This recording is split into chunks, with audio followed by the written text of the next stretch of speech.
ஒருத்தனை ஒரு நம்மளோட பலசாலி ஒருத்தனை அடிக்கிறதுக்கு தைரியம் வேணும். 10-15 பேர் இருந்தாங்கன்னா வீரம் வேணும். அதுக்கும் மேல இருந்தா அது மகாவீரம். அதனாலதான் அவருக்கு மகாவீரன் பேர் வச்சாங்களோன்னு நினைக்கிறேன். மகாவீரம் என்பது என்னவென்றால் அஹிம்சை. அங்கே போய் முடிகிறோம். உனக்கு அவ்வளவு தைரியம் இருக்கிறதா என்பதை சோதித்து பார்த்துக்கொள். மற்றபடி அந்த வார்த்தையை, அஹிம்சை என்ற வார்த்தையை நீங்கள் உபயோகிக்காத. மனிதர்களுக்கு காட்ட முடியாத ஒரு அன்பை நீங்கள் மிருகங்களுக்கு காட்டி பிரயோஜனம் இல்லை. முதலில் அதை கற்றுக்கொள்வோம், நாம் கற்றுக்கொள்வோம். அவங்கள்ட்ட விமர்சனம் சொல்றதெல்லாம் அப்புறம் இருக்கட்டும். நீங்க நல்ல சாப்பாடு சாப்பிடுங்க, எது உங்களுக்கு கட்டுப்படியாவது அதை சாப்பிடுங்க. ஆனா மற்றவர்கள் பால் எதையும் வலியுறுத்தாதீர்கள். திடீர்னு எல்லாரும் இங்க விழுந்து நமாஸ் பண்ணுங்கன்னா யாரும் ஒத்துக்க போறதில்லை. திடீர்னு நீங்க எல்லாரும் விழுந்து வெங்கடாஜலபதியை கும்பிடுங்கன்னா பல நண்பர்கள் ஒத்துக்க மாட்டாங்க. இல்ல இயேசுநாதரை எல்லாரும் கும்பிடுங்க, நான் இங்க திருச்சபையா இதை மாற்ற முற்பட்டால் அது நடக்காது. அதற்கென்று கூட்டங்கள் வேற இருக்கின்றன, அவை கூட்டங்கள். இது அது அல்ல. இதைத்தான் நான் இத்தனை 35 வருஷம் அமைதியா இவ்வளவு ஆர்ப்பாட்டம் இல்லாம சொல்லிட்டு இருக்கேன். மறுபடியும் என்று சொல்ல வைக்காதீர்கள். விருதுகளை திருப்பி கொடுப்பேன் என்று கமல் சொன்னது மிகவும் தப்பு. தாழ்த்தப்பட்டவர்களுக்கு எதிர்ப்பான விஷயம் என்கிறார்கள். அது எப்படி எதிர்ப்பான விஷயம்? காந்தியார் அவர்கள் வெள்ளையர்களை எதிர்த்து நின்றார்கள். அங்கே வாங்கின பட்டத்தை, வக்கீல் பட்டத்தை திருப்பி கொடுக்கணுமா? வெள்ளக்காரனால கொடுத்தது. அது திருப்பி கொடுக்கறதுனால என்ன சாதிக்க போகிறீங்க? அடுத்து வாதாட வேண்டிய வழக்கு வாதாட முடியாமல் போகும். எனக்கு கொடுக்கப்பட்ட அந்த மரியாதை அரசு கொடுத்ததல்ல, 12 அறிஞர்கள் கொடுத்தது.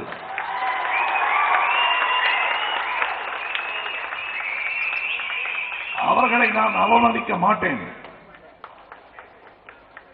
சகியாமை இங்கே வளர்ந்து கொண்டு வருகிறது என்றால் குரல் கொடுக்கிறேன். இதோ அதுதான் அந்த குரல். இது செய்தால் போதுமானது. ஒவ்வொரு முறையும் அது கட்சி வேறுபாடு இல்லாமல் சொல்லுகிறேன். எங்கள் சுதந்திரம் பறிபோகும் என்ற சந்தேகம் வரும்பொழுதெல்லாம் இந்த குரல் எழும். எந்த கட்சி, அது கம்யூனிஸ்ட் கட்சியா இருக்கலாம், காங்கிரஸா இருக்கலாம், பிஜேபியா இருக்கலாம், டிஎம்கே, ஏடிஎம்கே, யாரா இருந்தாலும் என்னுடைய பேச்சு சுதந்திரமும் என்னுடைய நண்பர்களின், சகோதரர்களின், குடும்பத்தின் சுதந்திரமும் அடிபடும் என்ற சந்தேகம் வந்தால் குரல் கொடுப்பேன். அதற்கு கட்சிக்கு ஆரம்பிக்க வேண்டிய அவசியம் இல்லை. உடனே அரசியல் வருவீங்களான்னு கேட்கிறாங்க. வேண்டாம். 5 வருஷத்துக்கு ஒரு முறை கையை கரையாக்கி கொடுக்கிறேன், அந்த கரை போதுமானது.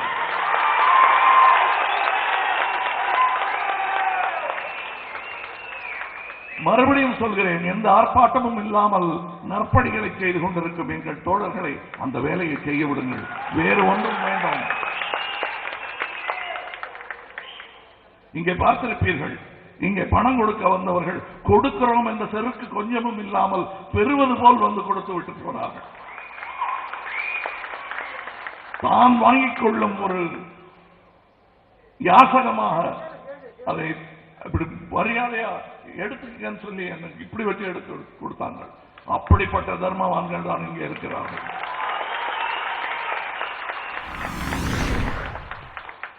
எல்லாரையும் விமர்சிக்கிறாரு, தன்னை விமர்சித்துக் கொள்வதில்லை என்று நீங்கள் நினைக்கலாம். இங்கே நம்மை பற்றி ஒரு விமர்சனம். ஒரு சிலர் பேசுகிறார்களா, கொஞ்சம் இந்த மாதிரி விழாக்கள்லாம் பண்ணும்போது இந்த இதுக்கெல்லாம் அவர் கொஞ்சம் ஏதாவது கொடுப்பாரா அப்படின்னு கண்ணை அடிச்சு கேட்டாங்களாம். எங்கிட்ட தங்கவேலு சொன்னார். அது நான் சொன்னேன், அந்த தம்பிகள் அடுத்த வருஷம் வேண்டாம்னு சொல்லிருங்க, தள்ளி இருக்க சொல்லுங்க. இது வள்ளல்களின் கூட்டம்.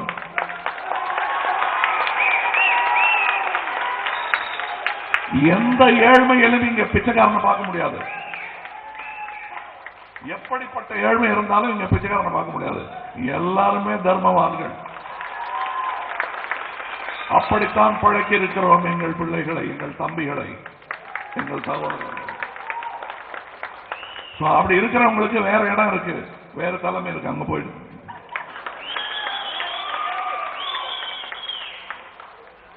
இங்கேயும் பணம் பார்க்கலாம். ஆனா நம் கைவிட்டு நல்ல காரியத்திற்காக அது போய்கொண்டிருக்கும் பொழுது பார்க்கலாம். வரவு பார்ப்பது என்பது அது உன் கடமை, தனிக்கடமை. அது என் கடமை, தனிக்கடமை. கொடுக்கும் போது இப்ப நான் கொடுத்துட்டேங்கிற பெருமை இல்லை, கொடுக்க முடிந்ததே என்ற பெருமை தான் எனக்கு இருக்கிறது. எனக்கு அந்த பலத்தையும் கொடுத்தது உங்களை போன்ற ரசிகர்கள் தான். ஒரு சிலர் வெளியே இருக்கிறார்கள், இன்னும் நம் சித்தாந்தம் புரிந்து கொண்டு இங்கே வரவில்லை. அவர்களும் இருக்கட்டும், ஏன்னா அந்த வசூலை வச்சுதான் நான் சில விஷயங்கள் செய்ய முடியுது. மறுபடியும் உங்களிடத்தில் நான் விடும் வேண்டுகோள், நாம் அரசியல் சம்பந்தப்பட்டவர்கள் அல்ல.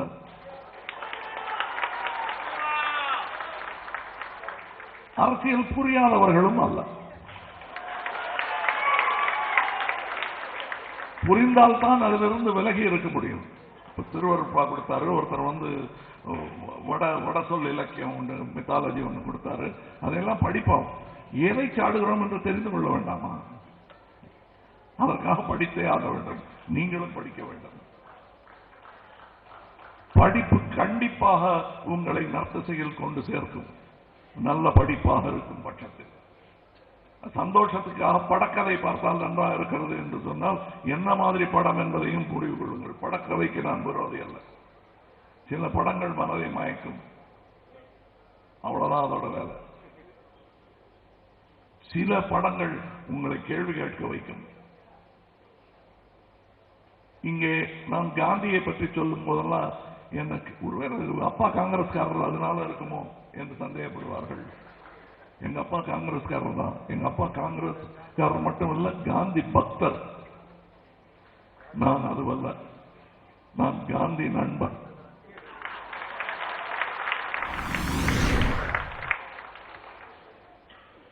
பலரை போல் நானும் அவரை சாடி விமர்சித்து பொது கிண்டல்கள், அவரை பற்றி இருக்கும் பொது கிண்டல்களில் திருவிழா போல் நான்கும் கலந்து கொண்டு அவரை கீழே தள்ள பார்த்து கொடும்பாவி எரிக்க நினைத்து எல்லாம் செய்துவிட்டு நானாக எந்த ஒரு கட்சியும் உதவியும் இல்லாமல், முக்கியமாக காங்கிரஸ் கட்சியின் உதவி இல்லாமல், கம்யூனிஸ்ட் கட்சியாரின் உதவி இல்லாமல், டிஎம்கே உதவி இல்லாமல், ஏடிஎம்கே உதவி இல்லாமல், கட்சி எந்த பெயர்களில் யாருமே சொல்லித் தராமல் நானாக என் தேடலில் கண்டுபிடித்தது காந்தி. ஒரு புத்தகத்தில் எழுதியிருக்கிறேன் முன்னரே குடியரசு அவர்கள், இது என் மனத்தின் அடிரச மண்டியாக நான் வாழும் வரையில் இருக்கும் என்று எழுதியிருக்கிறேன். அதுதான் எனக்கு. உடனே காந்தியை சொன்னா உடனே காங்கிரஸ் இறங்குறாங்க. மகாவீரன் சொல்லிட்டா ஓஹோ இவர் பெரிய இனிமேல் சமண மதத்தில் செஞ்சு தருவாங்க. எல்லாவற்றையும் நான் கிரகித்துக் கொள்ள ஆசைப்படுகிறேன். பெரியார் சொன்னதையும் ராமானுஜர் சொன்னதையும் என் வாழ்க்கை மேம்பாட்டு கருவிகளாக்கிக் கொள்ள விரும்புகிறேன். நிராகரிக்க வேண்டியதை நிராகரிக்கிறேன். கருவேப்பிலையும் சேர்த்துதான் சாப்பிடணும் நீங்க கட்டாயப்படுத்த முடியாது. இலையில் கொஞ்சம் மிஞ்சும், அது வேறு விதத்தில் உரமாகும் சமுதாயத்திற்கு.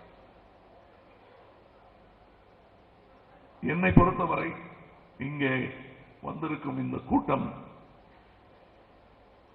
ஒரு செழுமையை நோக்கி, அறிவை நோக்கி நகர்ந்து கொண்டிருக்கிறது. யாத்திரை முடிந்து விட்டதாக மட்டும் கனவு காணாதீர்கள். வந்து சேர்ந்து விட்டோம் என்று மட்டும் நம்பிவிடாதீர்கள். நடை தொடரட்டும். நான் உங்கள் தலைவனான இந்த பொறுப்பை ஏற்றுக்கொண்டது கூட இல்லை, எடுத்துக்கொண்டது.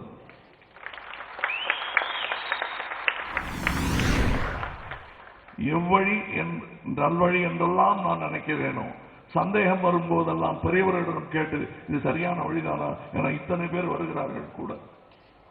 தப்பு வழியில் போயிடக்கூடாது, திருப்ப சொல்லுங்கள் என்று விவாதித்து உங்களை வழி நடத்துவதற்கு முன்னால் ஒரு ரூட் மேப் போட்டுக்கிட்டு தான் உங்களை கூட்டிட்டு போறேன். நான்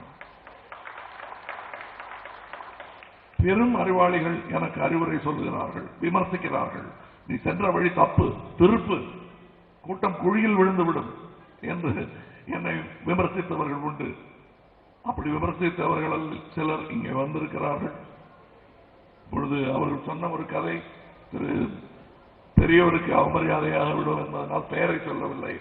ஆனால் சொல்லலாம், அவரும் ஒரு பெரிய வீரர் தான்.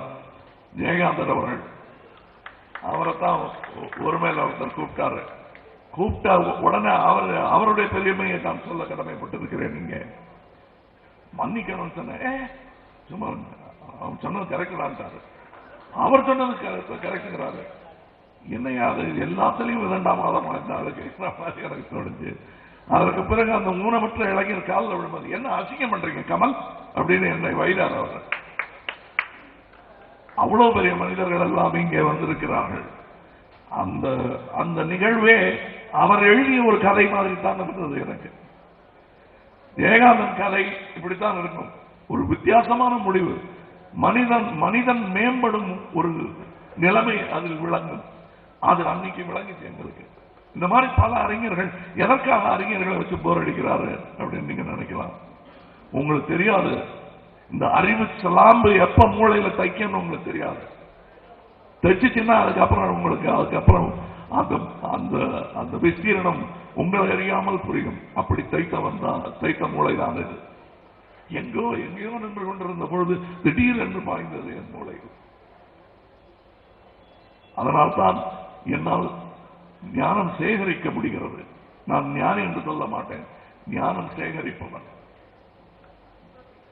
அது காலேஜ்களிலும் புத்தகங்களில் மட்டுமே கொட்டி கிடப்பதாக நினைக்கவில்லை. சமுதாய தெருவுகளில் எங்கும் கொட்டி கிடக்கின்றன. அந்த குப்பையிலிருந்து பொறுக்கபவன் நான். ஸ்வச் பாரத் எனக்கு கொடுத்தது கரெக்ட் தான். நான் யாருன்னு தெரியாம கொடுத்திருப்பாங்களா? என் பின்பலம் என்ன, என் சித்தாந்தம் என்று தெரியாமலா கொடுத்திருப்பார்கள்? தெரிந்தே கொடுத்ததற்காக அவர்களுக்கு நன்றி சொல்ல கடமைப்பட்டிருக்கிறேன். காரணம், இது தேசத்தை கட்டி காக்கும் ஒரு சேவை. அதில் பங்கு பெற என்னை அழைத்தால், எந்த கட்சி அழைத்தாலும் நான் ஓடி வருவேன் என்பதற்கு பேர் உதாரணம் இது. அந்த கட்சி சம்பந்தப்பட்டவர்களுக்கும் நான் நன்றி சொல்ல கடமைப்பட்டிருக்கிறேன். இவெல்லாம் பகுத்தறிவாதி, இவனை சேர்த்துக்கூடாதுன்னு ஒதுக்கல. அதுவும் ஒரு விதமான சகிப்புத்தன்மை தான். அது இன்னும் அவர்களுக்கும் வர வேண்டும், நம் எல்லோருக்கும் வர வேண்டும். சகிப்புத்தன்மை என்பது இந்த நாட்டில் இல்லை என்பதற்கு பெரிய உதாரணமே பாகிஸ்தான். நம்முடன் இருக்க வேண்டிய நம் சகோதரனை பிரித்து வேறு வீடு கட்டி கொடுத்து விட்ட சந்தோஷத்தில் இருமாந்து கொண்டிருக்கிறோம். அது எவ்வளவு அசட்டுத்தனம், எவ்வளவு பெரிய நாட்டை, எவ்வளவு பெரிய ஒரு சுபீட்சத்தை பங்கு போட்டு பாகப்பிரிவினையில் இழந்து விட்டோம் என்பதை நாம் புரிந்து கொள்ள வேண்டும். மீண்டும் அது போன்ற நிகழ்வுகள் நாம் உள்ள வரையில் நிகழவிடக்கூடாது. அதற்கு சான்றுகளாய் நாம் நிற்க வேண்டும், தூண்களாய்.